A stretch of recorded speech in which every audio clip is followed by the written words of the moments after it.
O Jardim da Emuná, Parte 6. Capítulo 5. Emuná e Emoções. A Emuná é a fundação da saúde emocional. Este capítulo se aprofunda na conexão entre a Emuná e as emoções para ilustrar o importante papel que a Emuná tem em nossa vida diária e em nosso bem-estar geral. Parte 1. Tristeza. A tristeza é um sentimento que resulta diretamente da falta de Emuná. De acordo com o importante princípio de Emuná, Hashem concede providência divina a cada criação. Ele dá ao ser humano, sua criação mais sofisticada, as condições específicas que cada um precisa para desenvolver a fé e conhecer Hashem. Essas características são personalizadas para cada um de nós. Geralmente, os problemas são agentes criados para estimular nosso crescimento espiritual. Algumas pessoas sofrem de doenças físicas, outras têm problemas financeiros. Alguns se decepcionam com os filhos, outros têm problemas conjugais. Essas atribulações nos motivam a procurar Hashem. Sem elas, pode ser que nunca levantaríamos a voz para rezar. Com Emuná, nunca caímos em tristeza ou desespero, pois ela nos ensina que Hashem faz tudo para o nosso bem.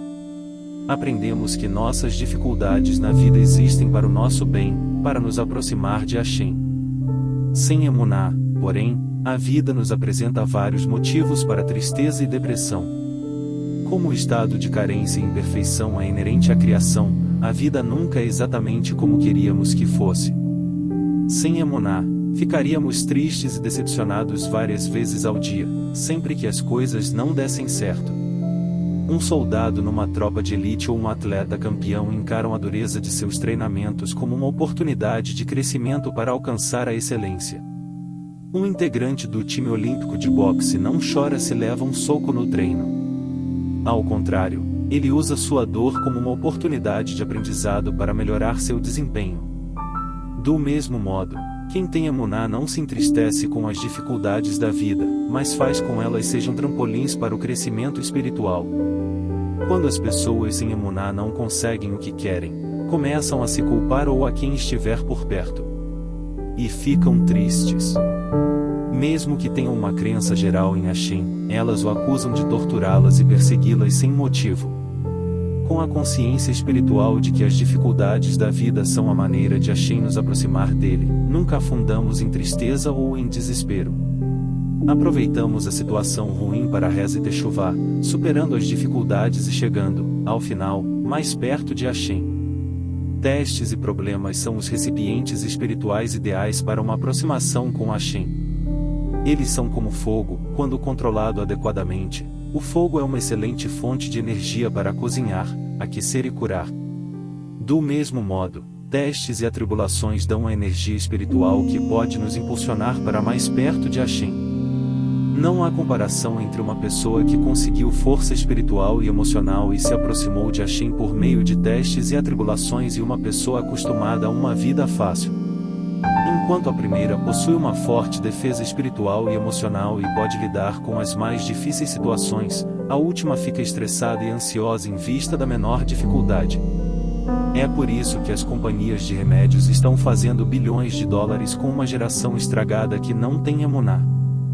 Falhas e desejos. Levemos nosso raciocínio um passo adiante. Às vezes, a pessoa sofre com um mau hábito ou um desejo que é um obstáculo direto para servir a Hashem. Nesse caso, a pessoa aparentemente tem o direito de estar triste.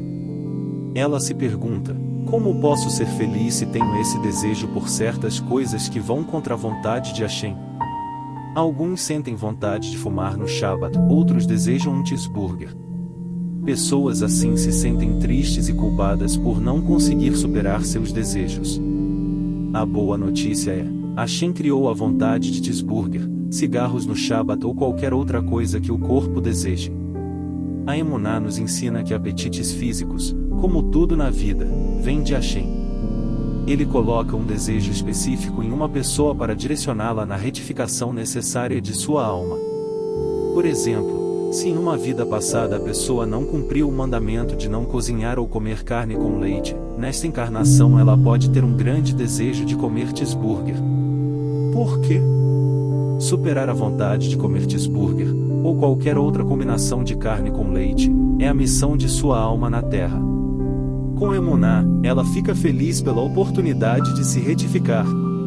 Hashem nos dá nossos defeitos, desejos e maus hábitos para o nosso bem, para facilitar a retificação de nossa alma. Esse é um grande motivo para a comemoração, e não para a tristeza. Se permanecemos serenos, rezamos e fazemos autoavaliações constantes, descobrimos que nossos aparentes defeitos não são realmente falhas, mas agentes pelos quais podemos realizar crescimento e retificação espiritual. Sem Emuná, as dificuldades da vida e as falhas pessoais são motivos de confusão e desespero. Não conseguimos nada quando estamos tristes, especialmente a retificação da alma. Somente a Emuná pode nos salvar de tristeza e desespero. A desvantagem é na verdade uma vantagem. Quando contemplamos a Torá e as gloriosas histórias do povo judeu, vemos como os líderes de nossa história sofreram com desvantagens intransponíveis. Moisés era gago e foi criado na casa de um não-judeu, o faraó, rei do Egito. Ele não recebeu uma educação judaica formal, mas se tornou o mais sagrado dos profetas de todos os tempos, além de ser o mensageiro de Hashem que conduziu o povo judeu na fuga do Egito. Sansão ficou cego, mas se tornou um dos homens mais poderosos da história, aterrorizando o coração dos inimigos, mesmo após a morte. David foi exilado e perseguido, seu próprio pai e seus próprios irmãos pensavam que ele era um filho ilegítimo. Mas, apesar da baixa estatura, ele venceu o gigante Golias.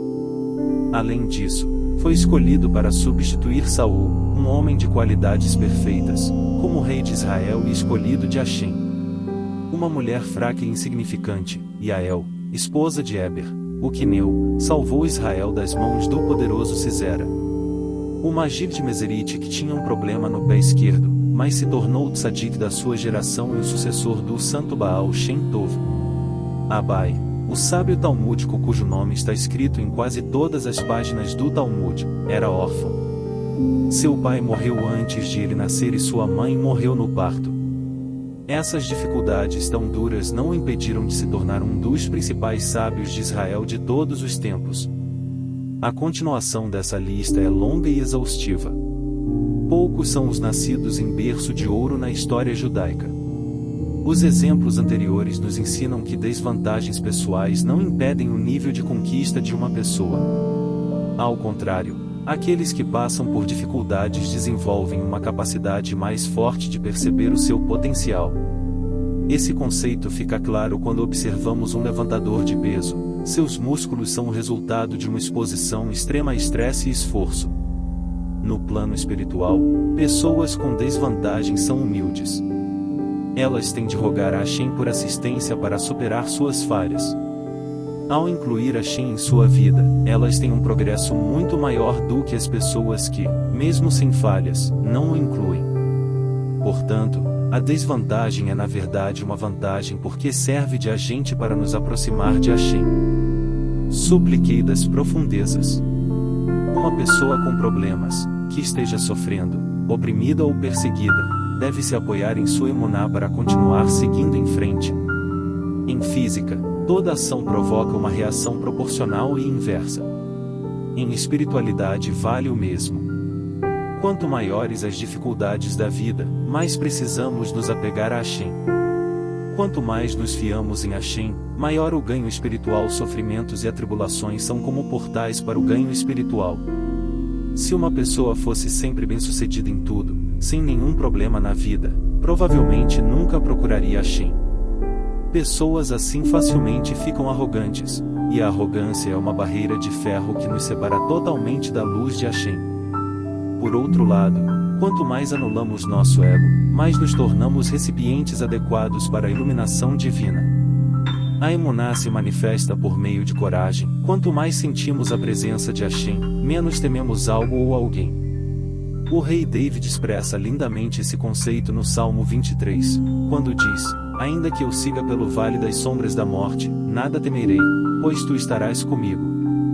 Situações difíceis são uma tortura sem emuná. Aqueles sem nada em que se fiar facilmente caem em tristeza, desespero e depressão. eles estão constantemente irritados e amargurados. Em casos extremos, perdem a vontade de viver. Pensamento positivo. A primeira escolha de uma pessoa pressionada é se ela vai se entregar a pensamentos negativos e acreditar neles, ou se vai se fortalecer com emuná e substituir a tristeza por otimismo e felicidade, confiando em Hashem. Neste último caso, os problemas sempre se revertem para melhor. Pensamento positivo significa pensamento de emuná. Hashem pode nos resgatar de qualquer situação. Com emuná, não há desespero. Hashem pode reverter qualquer problema. Quem tem emuná está ciente de que tempos difíceis são oportunidades de crescimento que nos permitem fortalecer nossa relação com Hashem. Tomemos como exemplo uma pessoa que esteja há muito tempo buscando sua alma gêmea. Não é um teste fácil. O Yetzer Hará se aproveita de oportunidades como essa para instilar desespero e depressão no coração da pessoa e destruir sua emuná. Mas, com emuná, a pessoa se volta a Hashem por meio de reza. Assim, Hashem, por favor, me perdoe por qualquer transgressão que eu tenha cometido e que esteja dificultando a busca pela minha alma gêmea. Por favor, me ajude a corrigir o que precisa ser corrigido. Você mesmo sabe que não se pode retificar a alma sem se estar casado. Por isso, por favor, me ajude a encontrar a minha cara metade na vida. Pensamentos positivos vêm do Yetzer Hatou, a inclinação para o bem ou para o sagrado. Pensamentos e emoções negativas são frutos do Yetzer Hará, o obscuro lado do mal. Emuná versus heresia. Vamos analisar agora a diferença entre emuná e heresia durante uma crise pessoal. A linha de pensamento da emuná é refletida pelo Yetzer Hatou e a linha de pensamento herética é refletida pelo Yetzer Hará. O quadro a seguir mostra o modo contrastante como cada um fala no coração e na cabeça das pessoas. Repare que, nesse quadro, o Yetzer Hará diz o tempo todo, ao passo que o Yetzer Tov fala de Hashem.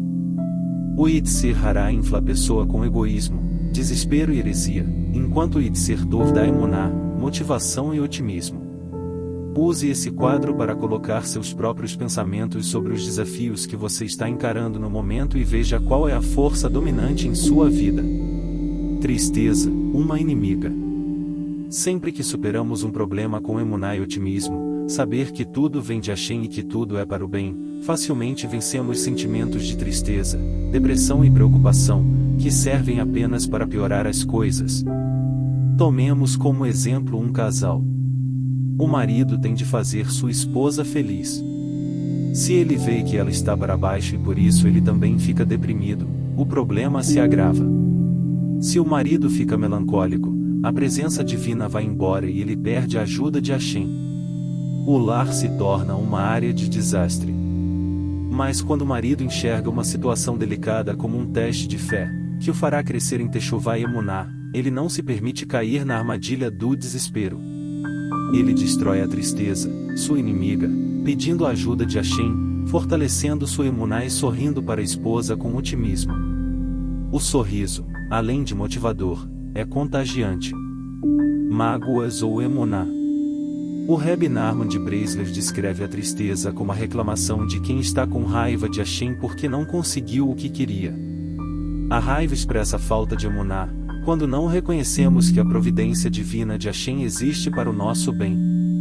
Quem tem emuná não reclama nem guarda rancor contra Hashem e sabe que tudo o que ele faz é para o seu benefício. Quando alguém se esquece de Hashem, passa a ter medo de forças naturais percebidas como obstáculos. Quanto mais a pessoa se esquece de Hashem, mais ela teme essas forças e se entrega à raiva, à ansiedade e impaciência. Até pior, quando as pessoas atribuem seus problemas a si mesmas, ficam deprimidas e desesperadas. Quando não aceitam o que lhes cabe na vida com alegria, ou seja, quando não têm emuná, significa que estão magoadas com Hashem. Grandes ganhos x pequenas perdas. Um dos principais planos do Yetzer Hará é aumentar nossas falhas e ocultar nossos pontos fortes. Desse modo, ele nos rouba muitas das alegrias da vida. Não há uma pessoa sequer no mundo que não tenha pontos fortes. Imagine que um corretor de investimentos tenha conseguido, em um dia, um lucro líquido de 100 milhões de dólares no mercado de commodities. No entanto, ele teve um prejuízo de 5 mil dólares em uma pequena transação. E alguém chega e grita: seu perdedor! Você não sabe nada de investimentos? Seu futuro está acabado. Quando todo mundo descobrir sobre os 5 mil que você perdeu, você não vai ter mais nenhum cliente. Sua profissão está indo por água abaixo. Esse alguém é o Yetzer Hará, o epítome de todo mal que destrói a pessoa por dentro. Se o corretor tiver emuná, ele jogará o Yetzer Hará pela janela. Se não tiver, irá correndo ao psiquiatra. Para ser feliz, é importante focar os pontos fortes, seus lucros milionários. Não deixe que as pequenas perdas o derrubem. Autoperseguição. A autoperseguição é uma das principais causas de tristeza e depressão. Trata-se de outra manifestação de uma emuná incompleta, que faz a pessoa se culpar por suas falhas.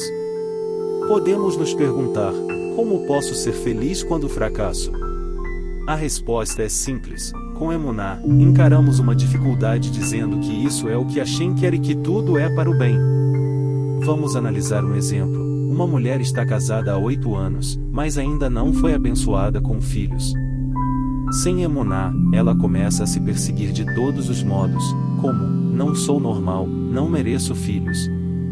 Hashem não quer nada comigo. Nasci com má sorte. Esses pensamentos são decorrentes de falta de emuná, pois ela pensa que ter filhos é algo que depende só dela quando, na verdade, ela tem pouco poder de decisão no caso. Filhos, como tudo na vida, vem de Hashem. Então o que a mulher sem filhos deve fazer? O melhor conselho é rezar a Hashem, assim: Hashem, você pode me ajudar. Mostre-me por que não tenho filhos e o que falta em mim. Se me falta emuná, me dê emuná. Se não rezei o suficiente, me ajude a rezar mais. Ensine-me a pedir o que preciso. Sei que tudo que você faz é para o bem e que você quer nossas orações assim como quis as orações dos nossos patriarcas. Acredito que um dia você me fará mãe também. Eis uma regra importante: a maioria das pessoas está triste e deprimida porque se sente fracassada e sem esperança. Isso é o resultado de pensamentos negativos e autoperseguição. A autoperseguição decorre de falta de emuná. A emuná diz: Hashem pode me ajudar neste minuto. E mesmo que ele decida não me ajudar, sei que é para o meu bem. Emuná e tristeza se excluem mutuamente. A fim de quebrar o ciclo de tristeza, a pessoa deve parar de se perseguir a si mesma. Para acabar com a autoperseguição, é preciso emuná. Para conseguir emuná, é preciso conversar com Hashem por meio de reza pessoal e pedir-lhe emuná. Assim sendo, falar com Hashem em oração pode literalmente levantar a pessoa das profundezas da tristeza e depressão. A autoperseguição começa assim que a pessoa diz: eu fracassei. Essa é a maneira errada de pensar. O correto a se dizer é: Hashem não quer que eu prospere agora e com certeza isso é para o bem. Ele quer eu aprenda algo ou que eu reforce minha emuná. Farei isso e pedirei para ele me ajudar. Se nos concentramos em Hashem e não em nós mesmos, quebramos o ciclo de autoperseguição. A consciência de que todo acontecimento na vida vem de Hashem e existe para o nosso bem é a base da emuná e a chave do bom humor, aconteça o que acontecer. Poder de crescimento. Basicamente, emuná é poder de crescimento. É a força que nos ajuda a alcançar ganhos pessoais mais do que qualquer outra força no mundo. A emuná nos dá vontade de viver e o poder não apenas de aguentar tempos difíceis, mas de melhorar com eles. A emuná é como as raízes profundas que fazem a árvore aguentar ventos fortes, tempestades e períodos de seca. O poder da emuná é enorme. Quem tem emuná não teme nada, mantém a serenidade em situações de estresse e encara desafios com um sorriso. Com emuná, confiamos que Hashem escuta a cada reza e nunca nos abandona. Saber que podemos sempre nos voltar a Hashem, em qualquer circunstância, nos faz sempre feliz. Parte 2, Raiva. A raiva destrói vidas. Ela pode variar de uma brasa no coração a uma expressão externa de fúria e violência. A raiva pode ser infundada, baseada em um motivo imaginário, ou aparentemente justificada. Como nossos sábios condenam a raiva do tipo aparentemente justificado, todas as suas outras formas devem ser evitadas. Todos desejam se libertar das algemas da raiva, mas poucos realmente conseguem. O segredo para eliminar esse sentimento de nossa vida é a emuná. Vivendo nossa emuná. O controle da raiva e outras soluções parciais, como exercícios de autocontrole, não conseguem erradicar a raiva. Apenas emuná pode extingui-la do coração. Pessoas com alto nível de emuná não se afetam pela raiva. Como viemos a este mundo com o propósito de retificar a alma, é praticamente impossível evitar situações que motivem sentimentos de raiva. Hashem nos coloca em contato com todo tipo de pessoas, em várias situações das quais não gostamos. Com emuná, percebemos que tudo vem de Hashem e é para o bem. Sem emuná, ficamos perigosamente suscetíveis à raiva. Quando vivemos nossa emuná, evitamos a raiva. Mesmo quando os outros nos tratam injustamente ou nos insultam, não cedemos à raiva se nos concentramos em Hashem e lembramos que tudo o que Ele faz é para o nosso benefício. Mesmo quando nos decepcionamos, ou quando as coisas não ocorrem como queríamos, não nos entristecemos se temos emuná, percebemos que superar as nossas falhas e as dificuldades da vida é a razão pela qual estamos vivos, então não ficamos com raiva. Em vez disso, simplesmente arregaçamos as mangas e vamos trabalhar. Quando encaramos as dificuldades da vida como mensagens pessoais de Hashem, não apenas evitamos a raiva, como alcançamos um alto nível de satisfação. Nada é mais gratificante do que receber e entender uma mensagem de Hashem e poder agir de acordo com ela. Consciência espiritual. Com emuná, erradicamos a raiva, com consciência espiritual, adquirimos emuná. Portanto, para eliminar a raiva de nossa vida, temos de implorar a Hashem que nos ajude a ter consciência espiritual, que é o reconhecimento de que Hashem comanda o mundo e faz tudo com um propósito específico. Nada no mundo é coincidência ou acontece por acaso. O rei Salomão disse em Eclesiastes 7:10, a raiva permanece no coração dos tolos. Tolice é ignorância, e ignorância é o oposto de consciência. Assim, quanto mais a pessoa espiritualmente reconhece Hashem, menos ela está sujeita à raiva. As crianças, por exemplo, se chateiam facilmente quando não conseguem o que querem porque ainda não desenvolveram consciência espiritual. A maturidade, portanto, é principalmente uma questão de consciência espiritual, e não uma função da idade cronológica. A pessoa que tem uma forte emuná e a consciência espiritual altamente desenvolvida não fica triste mesmo quando sofre um insulto ou passa por uma humilhação, pois ela sabe que sua atribulação vem de Hashem para lhe facilitar a retificação da alma. Um falso Deus. A raiva tem mais efeito negativo no corpo e na alma que todas as transgressões à Torá. Segundo Zohar, mesmo que estudemos Torá extensivamente e façamos boas ações, perdemos todo o mérito se sucumbimos à raiva. A raiva é como um ácido espiritual que corrói a alma. O Zohar se refere à raiva como um falso Deus que espanta o aspecto sagrado da alma. Pessoas enfurecidas perdem toda a sua conexão com Hashem, sua alma se afasta e forças obscuras do mal tomam o controle preenchendo o vazio deixado pela saída da alma. É preciso trabalhar duro para se conseguir escapar desse abismo espiritual. A techuvá só é eficaz quando acompanhada pelo aprendizado da emuná e pela superação da raiva. Devemos erradicar a raiva para ganhar novamente aspecto sagrado da alma. A solução para os enigmas da vida. Muitas vezes ouvimos fenômenos inexplicáveis e inesperados, como: o casal tinha um ótimo casamento e agora, subitamente, a esposa está pedindo o divórcio. Dois parceiros montaram um negócio próspero e agora um deles exige que o outro saia ou que venda a sua parte. Uma pessoa estava ganhando bem e subitamente não consegue mais pagar as contas. Um homem sensato de repente passa a agir como um selvagem. A lista é longa. Há um elemento essencial que desvenda todos esses enigmas: a raiva. A vida pode dar uma virada súbita para pior se ficamos com raiva e perdemos o aspecto sagrado da alma. A mulher não quer mais viver com um marido cujas ações sejam governadas pelo seu lado obscuro, por exemplo. Não vale a pena, por nada nesse mundo, perder o sagrado da alma. A raiva é pior que a história da pessoa que vende a alma por algum bem material, pois, com raiva, não se ganha nada em troca. Ao contrário, até mesmo este mundo vira um purgatório.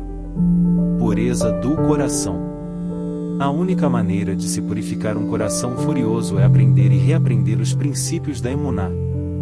Feito isso, deve-se rezar a Hashem e pedir que a emuná se torne uma segunda natureza, como respirar e enxergar. Quanto mais emuná se tem, mais a raiva se afasta e mais o coração se purifica. Com raiva de Hashem. Os princípios a seguir podem ser difíceis de aceitar, mas quanto mais pensamos neles, mais percebemos como são verdadeiros. A pessoa furiosa está na verdade com raiva de Hashem. A pessoa furiosa está com raiva do modo como Hashem faz as coisas. Não é nenhum piquenique. As dificuldades da vida, como tudo mais, vêm de Hashem para motivar a techuvá, a correção de um traço negativo ou mau hábito, ou para nos fazer procurar Hashem. Muitas pessoas buscam uma vida de prazer e, portanto, ficam nervosas quando encontram dificuldades. Elas não fazem ideia de que sua missão é retificar a alma. Retificar a alma, como qualquer outra conquista, requer dedicação e trabalho duro. A vida não é nenhum piquenique, mas um piquenique não retifica uma alma. Com base no que foi explicado, podemos concluir que a raiva é frequentemente o resultado de preguiça moral e espiritual, quando a pessoa não está disposta a encarar os desafios que Hashem lhe apresenta para o seu próprio bem. Parte 3. Inveja. Com emuná, sabemos que temos uma alma única, com sua própria tarefa e retificação neste mundo. Hashem, por meio de sua providência divina compassiva, dá a cada alma as qualidades e as condições de que ela precisa para alcançar seus objetivos. Assim, quem tem uma emuná forte nunca cai na armadilha da inveja. Imagine que a sua correção de alma e missão nesta vida seja ser piloto de avião. Hashem lhe dá um conjunto específico de talentos e aptidões que lhe ajudam a ganhar asas. Seu caminho personalizado na vida o leva à cabine de um F-16, onde você alcança importância e seu objetivo de vida, voar a Mach 1 acima das nuvens. Você teria inveja de quem possui um iate? É claro que não. Uma vida significativa. A inveja é um sinal de que uma vida significativa ainda não começou. A fama, a fortuna ou o sucesso de outra pessoa não nos ajuda a alcançar a retificação da alma, portanto, quando damos muita atenção às dádivas da vida de outras pessoas, não desenvolvemos os nossos próprios dons, as ferramentas necessárias para conseguirmos o que nós precisamos fazer neste mundo. Para Helen Keller, a cegueira não era uma deficiência, era uma importante ferramenta para a retificação de sua alma, caso contrário, ela não teria sido tão útil para a implementação do uso do Braille. A deficiência de uma pessoa pode ser o trampolim de outra pessoa para o sucesso. Se Helen Keller tivesse sido triste e amarga, e se tivesse inveja dos que podem ver, ela certamente não teria realizado sua missão de vida. O Talmud, no Tratado Ta'ani, conta a história do mais importante sábio da geração, o Rebbe Yehoshua ben Hanania. O Rebbe Yehoshua era extremamente feio. A filha de César certa vez o chamou e lhe perguntou: como pode uma sabedoria tão magnífica estar em um recipiente tão feio? Ele sorriu e perguntou à filha de César como seu pai guardava os bons vinhos. Em jarros simples de cerâmica, ela respondeu. Ele riu e disse que era ridículo que César, o homem mais rico do mundo, guardasse seu vinho em simples jarros de cerâmica. Ela concordou e transferiu os melhores vinhos do pai para recipientes de ouro. 1 ou 2 dias depois, César pediu uma taça de seu cabernet favorito. O vinho estava completamente azedo. Ele então chamou o conhecedor de vinhos real e exigiu uma explicação. Vossa Majestade, a princesa ordenou que eu colocasse todo o cabernet em jarros de ouro. César chamou a filha e exigiu uma explicação. Não é culpa minha, ela disse, Rabi Yoshua ben Chanania me disse para fazer isso. Os guardas de César buscaram Rabi Yoshua ben Chanania e o levaram à corte real. Destemido, ele disse: sua filha não gosta de recipientes feios, Vossa Majestade, mas a sabedoria e o bom vinho são parecidos. Ambos são preservados em recipientes feios. O Rabi Yoshua ben Chanania comunicou uma mensagem importante: assim como o vinho é mais bem conservado em um recipiente de cerâmica, também a Torá é mais bem conservada em um indivíduo simples e não tão bonito.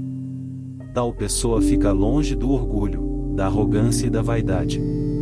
O ouro, indicador de orgulho, azeda o bom vinho. Rabi Yoshua ben Chanania era um homem de emuná completa.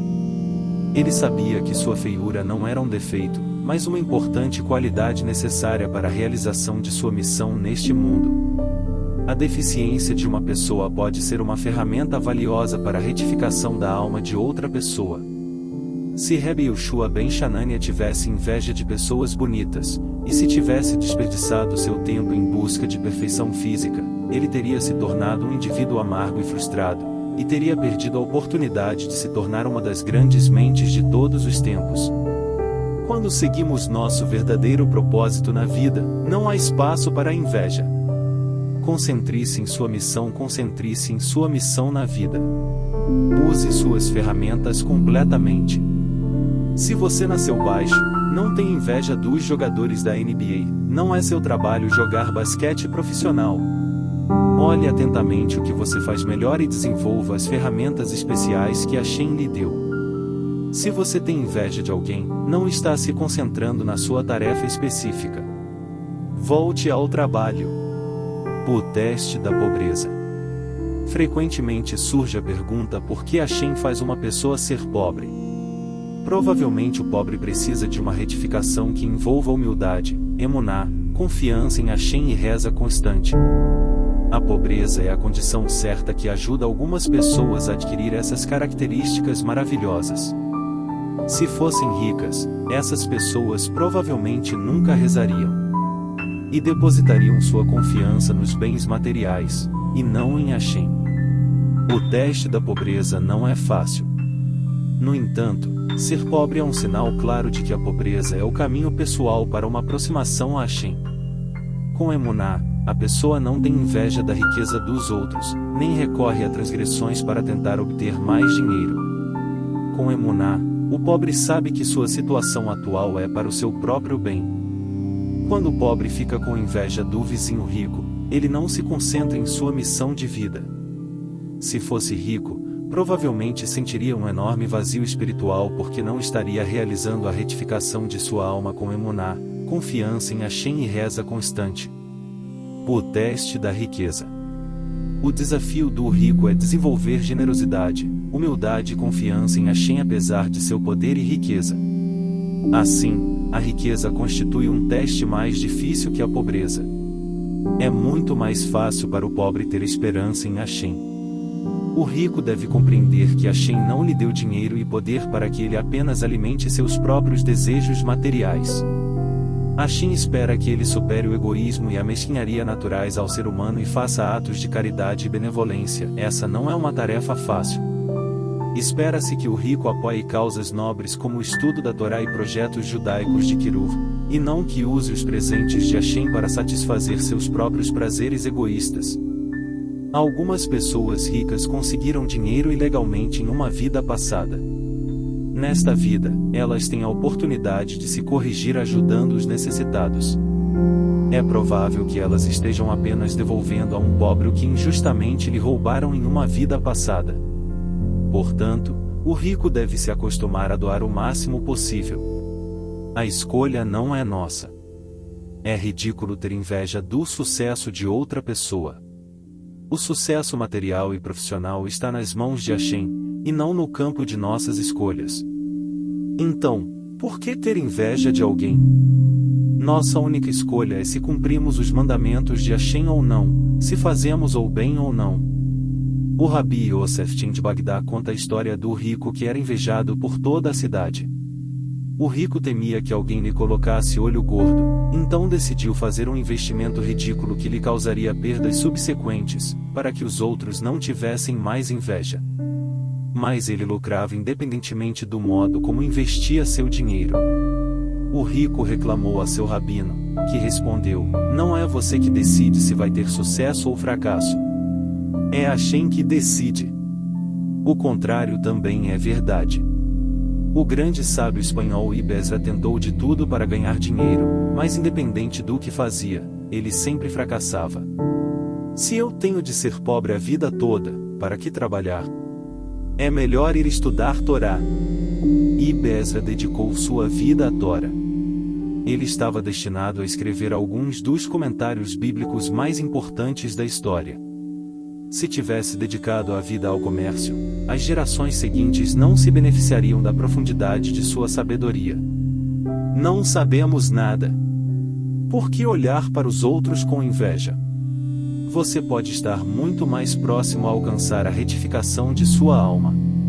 O filho de um simples motorista de táxi foi aceito em uma yeshivá de prestígio após anos de sacrifício e trabalho duro. Lá, ele era colega de classe do filho do Rosh Yeshivá. Enquanto o filho do motorista lutava para entender as difíceis lições talmúdicas, o filho do Rosh Yeshivá absorvia o material sem fazer muito esforço. O filho do motorista desabafou a um sábio. E o sábio lhe disse: não tenha inveja dele. Você está cumprindo seu propósito na vida, enquanto ele não está nem arranhando a superfície de seu potencial. Seja feliz com o que lhe cabe na vida, suas realizações são muito maiores que as dele. Não sabemos o que Hashem sabe. Portanto, não podemos avaliar a situação de outra pessoa, pois não sabemos praticamente nada sobre sua missão de vida. Quando não olhamos os outros, não ficamos com inveja. O verdadeiro sucesso. O verdadeiro sucesso é estar contente com o que temos. O Rebbe Nachman de Breslev ilustra esse princípio em seu famoso conto O Inteligente e o Simples. Era uma vez dois amigos, um muito inteligente e o outro muito simples. Eis como o Rebbe Nachman os descreve: o simples aprendeu o ofício de sapateiro. Porque era simples, teve de praticar por muito tempo até poder aceitar trabalhos, mas mesmo assim não se tornou expert. Ele se casou e viveu de seu trabalho. Mas como ele era simples e não tinha muito talento, ganhava pouco. Ele não tinha nem tempo para comer porque trabalhava constantemente, já que não era um perito em sapataria. Então, enquanto trabalhava, enquanto martelava e costurava, ele dava uma mordida num sanduíche. E ele tinha o costume de estar feliz o tempo todo, ele estava sempre muito alegre. Ele tinha todo tipo de comida, bebida e roupa. Ele dizia à esposa: quero comer. E ela lhe dava um pedaço de pão. Depois de comer o pão, ele dizia: agora quero feijão com molho. Ela então cortava mais um pedaço de pão e ele comia e elogiava: como estava gostoso esse molho. E ele lhe pedia carne e outros pratos requintados. Mas no lugar de cada coisa que ele pedia, ela lhe dava um pedaço de pão, com o qual ele se deliciava. Ele elogiava cada prato, dizendo como estava gostoso e bem preparado, como se estivesse realmente comendo o que imaginava. Ele realmente sentia no pão o gosto de cada comida que queria, graças à sua simplicidade e à sua grande felicidade. Do mesmo modo, ele pedia à esposa: me traga cerveja. Ela lhe dava água e ele elogiava a qualidade da cerveja. Agora quero mel. Ela lhe trazia água e ele mais uma vez elogiava: quero vinho. E assim por diante. Toda vez ela lhe trazia água e ele apreciava a bebida como se estivesse bebendo o que desejava. E o mesmo se passava com seu vestuário. Ele dividia com a esposa um único casaco de pelos. Ele pedia a ela o casaco quando precisava sair, para ir ao mercado, por exemplo. Mas quando precisava de um terno para eventos formais, ele pedia para a esposa buscar o terno e ela lhe dava o casaco. Como é elegante este terno! Ele dizia. Quando ele precisava de uma capota para ir à sinagoga, ele pedia a uma mulher. Ela novamente lhe dava o casaco de pelos e ele elogiava: como este capota é vistosa. Do mesmo modo, quando precisava de um sobretudo formal, ela lhe dava o velho casaco e ele se admirava: como é elegante e bonito este sobretudo, e assim por diante. E ele sempre estava pleno de alegria e satisfação. Quando ele terminava de fazer um sapato e pode-se assumir que não ficava muito bem feito, pois ele não dominava bem o ofício, ele o pegava e o elogiava bastante. Como este sapato é belo! Este sapato é doce como mel e açúcar. E a mulher lhe perguntava: se é assim, por que todos os outros sapateiros cobram 3 pedaços de ouro por um par de sapatos e você ganha apenas 1,5 pedaços? Ele respondeu: o que me importa? Aquilo é o que ele deve ganhar, isto é o que eu devo ganhar.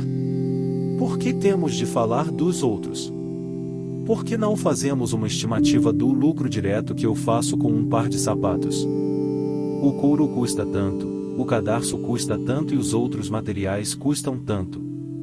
Eu tenho um lucro direto de 10 moedas. Para que reclamar com um lucro desses? E ele era feliz e satisfeito o tempo todo. Não pense que o homem simples era estúpido. Ele era realista, completamente consciente de suas imperfeições e limitações. Ele sabia que os sapatos que fazia estavam longe da perfeição, mas em sua total confiança em Hashem, era feliz com sua porção nesta vida. Ele não tinha inveja de ninguém. Quando sua mulher mencionou outro sapateiro que ganhava mais dinheiro, o homem simples respondeu sem mágoa nenhuma: aquilo é o que ele deve ganhar, isto é o que eu devo ganhar. Ele sabia que seu trabalho era cumprir suas obrigações da melhor maneira possível e ser feliz com isso, nada mais. Por outro lado, seu companheiro inteligente era exatamente o oposto. Eis como Reb Narman o descreve: o inteligente estava sempre sofrendo. Todos sabiam que ele era um homem incrivelmente inteligente, era artesão e médico. Um nobre certa vez lhe pediu que fizesse um anel de ouro. O artesão fez um anel maravilhoso, em que esculpiu desenhos que mostravam uma habilidade extraordinária. Ele fez no anel uma bela ilustração de uma árvore. O nobre não ficou satisfeito com o anel. O inteligente sofreu muito com isso, pois sabia que se aquele anel com o desenho da árvore fosse visto na Espanha, seria exaltado e glorificado. Algum tempo depois, outro nobre foi até ele levando uma caríssima pedra preciosa e uma outra pedra com uma gravura. Ele pediu ao artesão que copiasse a imagem da pedra ilustrada na pedra preciosa. Ele conseguiu copiar a imagem exata, cometendo apenas um erro que ninguém detectaria a não ser ele mesmo. O nobre ficou muito satisfeito com o trabalho final. Mas o inteligente sofria intensamente com o erro. Minha sabedoria é tão grande, como pude cometer um erro como este? Ele também sofria com seu trabalho de médico. Às vezes, ele recomendava um tratamento a um doente e sabia que, se o doente sobrevivesse, ficaria completamente curado pois o tratamento era muito bom. Mas se o doente morresse, todos diriam que a culpa era do médico, e ele sofria imensamente com isso. E ainda havia casos em que ele curava alguém, mas todos diziam que foi coincidência. O inteligente estava sempre sofrendo. Certa vez, o inteligente precisava de um fraque e chamou um alfaiate. Ele trabalhou com o alfaiate até que este entendesse como fazer a roupa conforme seu desejo e estilo. O alfaiate se empenhou para fazer o fraque conforme as instruções e conseguiu, com exceção de uma lapela. O inteligente sofreu muito com isso, pois sabia que mesmo que estivesse atraente o bastante onde morava, pois as pessoas da cidade não eram conhecedoras de moda, se ele estivesse na Espanha com aquela lapela, seria visto como um palhaço. Nesse ponto da história, o Reb Narman narra a conversa entre o inteligente e o simples. E o simples o visitava com alegria, mas sempre o encontrava aflito e sofrendo. Alguém tão sábio e rico como você, por que você está sempre sofrendo? Eu estou feliz o tempo todo. No entanto, para o inteligente, o simples era uma piada, um lunático. O simples lhe disse: veja bem, o medíocre que me humilha é um tolo, pois se fosse mais sábio que eu, ele não me rebaixaria. E tanto mais um homem tão inteligente como você. O que você seria se fosse mais sábio que eu? O que eu não daria para que você chegasse ao meu nível? O inteligente lhe respondeu: é possível que eu chegue ao seu nível se eu perder minha inteligência, ou se ficar doente louco, Deus me livre. Pois o que é você? Um maluco. Mas você alcançar o meu nível é algo impossível, você não se tornaria sábio como eu. O simples lhe respondeu: para o Santíssimo, tudo é possível. Pode acontecer que, num piscar de olhos, eu chegue ao seu nível. O inteligente riu-se um bocado. Na continuação da história, o Rebbe Nachman relata a virada que resultou na nomeação do homem simples para governador. Mais adiante, ele se tornou um dos ministros mais próximos do rei. Tudo isso graças à sua modéstia, honestidade e caráter impecável. Para o Santíssimo, tudo é possível. Com a história do Rebbe Nachman aprendemos como a emuná, e não atributos e aptidões, é o segredo do sucesso na vida. Quanto mais somos felizes com a nossa porção na vida, mais sucesso temos, neste mundo e no próximo. Parte 4. Mesquinharia. A mesquinharia é um péssimo traço de personalidade, além de ser um sinal de crueldade. O amor de uma pessoa mesquinha por dinheiro a impede de enxergar as necessidades do próximo, até mesmo da própria família. Por isso, o mesquinho é desprezado pelos outros e raramente tem paz no lar. Há vários tipos de mesquinho.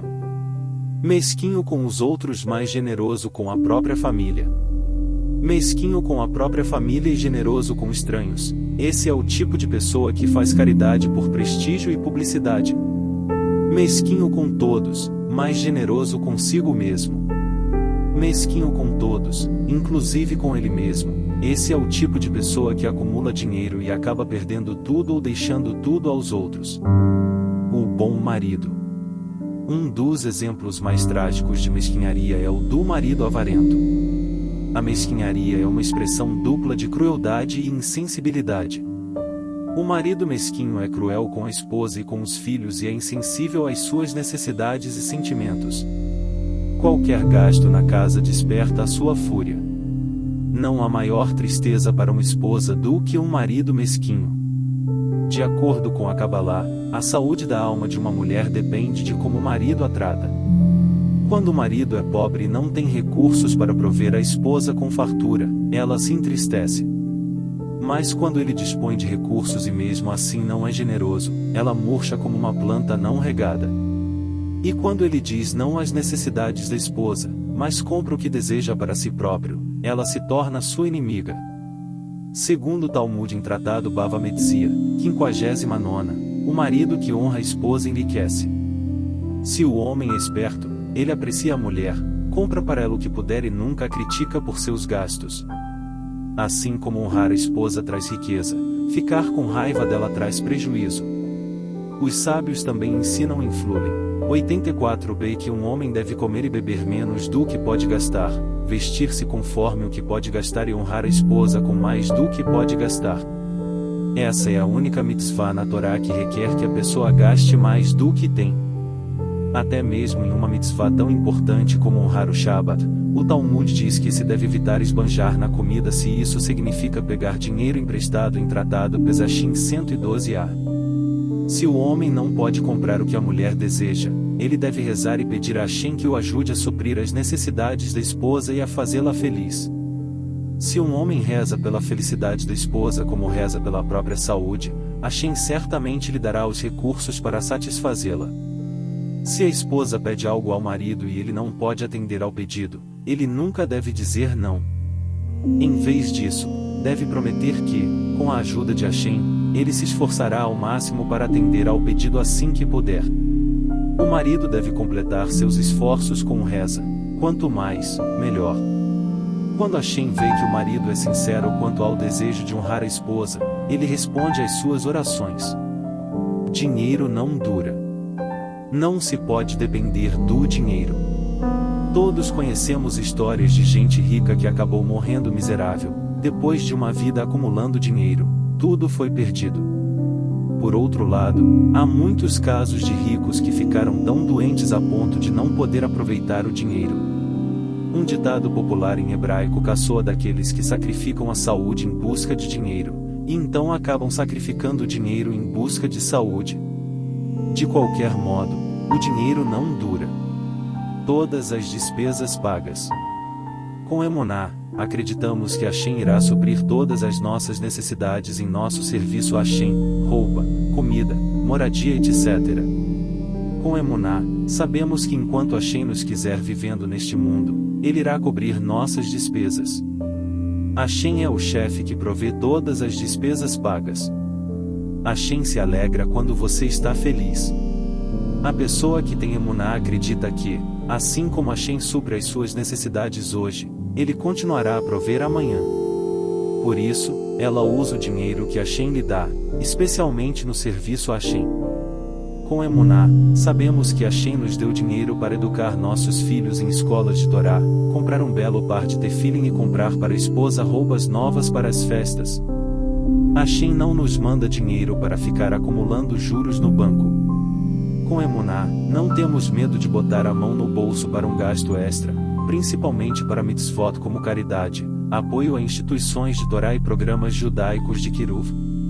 Sem Emuná, sofremos cada vez que gastamos um centavo. Hashem, como um pai amoroso, alegra-se quando seus filhos gastam dinheiro com generosos pratos para o Shabbat ou com a construção de uma sucá bem feita e decorada.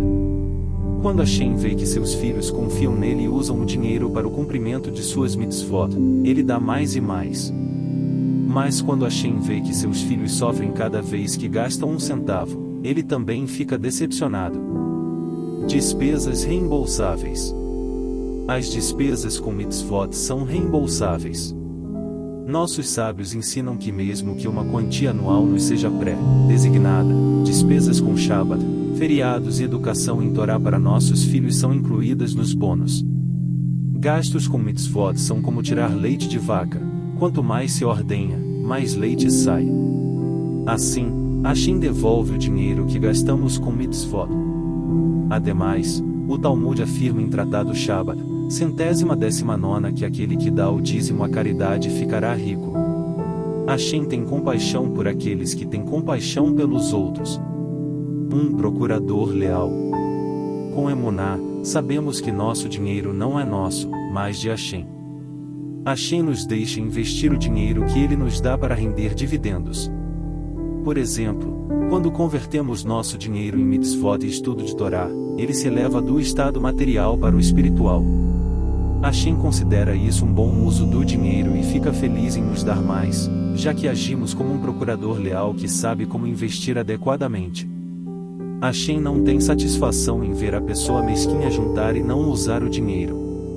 Ele também se decepciona quando alguém esbanja dinheiro com coisas desnecessárias ou o usa para transgredir os mandamentos da Torá. Certa vez, um pobre foi visitar o famoso mestre chassídico do século XVIII, o Rebbe Avraham Yehoshua Eshel de Afta, conhecido carinhosamente como Afta Rav. O pobre precisava de um dote para casar a filha, mas não tinha nenhum centavo em seu nome. Ele pediu ajuda ao Rebbe, que escreveu uma carta, colocou no envelope e disse ao pobre que a levasse a um certo homem rico da cidade grande. O pobre chegou à mansão do rico e lhe apresentou a carta do Rebbe. O rico leu a carta, franziu a sobrancelha, resmungou algo entre os dentes e rasgou a carta. Quem esse Rebbe pensa que é? Que atrevimento! Eu nunca ouvi falar dele e ele tem a ousadia de mandá-lo aqui para pedir 3.000 rublos. Desde quando ele tem o direito de colocar a mão no meu bolso? Por que ele acha que eu tenho de ouvi-lo? Humilhado, o pobre deixou a mansão de mãos vazias. Ele voltou ao Afta e lhe contou sobre sua fracassada jornada à cidade grande. O Rebbe soltou um suspiro e disse: vá visitar o Avremel, ele é um discípulo meu que mora em uma cabana de palha na periferia da cidade. Diga-lhe que eu pedi para ele lhe dar 500 rublos. 500 rublos eram bem menos que 3.000, mas para o pobre Avremel, um dedicado estudioso do Talmud, é como se essa quantia equivalesse a 5 milhões. O pobre encontrou a cabana de Avremel e repetiu o pedido do Rebbe. Avremeu rapidamente vestiu seu casaco desfiado e disse alegremente: certamente, meu amigo. Sente-se aqui e descanse da viagem. Minha esposa lhe trará comida e bebida. Volto em 1 ou 2 horas. Avremeu trocou algumas palavras com a esposa. Com um sorriso no rosto, ela pegou todas as suas joias e as colocou num saco de pano. Ela desejou sucesso ao marido e ele partiu em direção ao centro da cidade. Avremeu empenhou as joias da mulher, seu candelabro de Hanukkah e alguns pertences de prata, o copo de Kiddush, sua caixinha de rapé e as velas da esposa. Ao todo, ele conseguiu juntar 320 rublos. Então ele foi de porta em porta pedir uma quantia urgente para um homem pobre poder casar a filha. Em 1 hora, ele arrecadou os 180 rublos restantes. Com o coração cheio de alegria, ele correu para casa para dar ao homem os 500 rublos. Todos estavam muito contentes. O pobre abraçou e abençoou Avremeu e agradeceu à esposa dele. Avremeu e a esposa agradeceram a Hashem por lhes permitir fazer uma mitzvah tão elevada. Nos meses seguintes, a sorte de Avremeu deu uma virada brusca para melhor. Ele era praticamente forçado a participar de bons investimentos. Ele começou a ganhar mais dinheiro que nunca, mesmo sem quase levantar a cabeça dos estudos talmúdicos. Ele se tornou rapidamente um dos homens mais ricos da vizinhança. O rico da cidade grande não teve tanta sorte, seus negócios afundaram até ele perder quase tudo que possuía. Sua esposa sentiu que havia uma conexão entre a má sorte do marido e sua recusa em ajudar o Rebbe de Afta. Ela insistiu que o marido fosse imediatamente a Fia e implorasse pelo perdão do Rebbe. E ele foi. O ex-rico foi conduzido ao Rebbe. Rebbe, por favor, perdoe-me por minha insolência. O homem chorou. Que insolência? Perguntou o Rebbe. Eu ridicularizei a palavra do Rebbe e me recusei a ajudar o pobre, conforme o Rebbe havia pedido. Aham, o Rebbe concordou com a cabeça. Não há nada para perdoar, você tinha uma tarefa e fracassou. Como assim? Perguntou o homem. Deixe-me explicar, disse o Rebbe.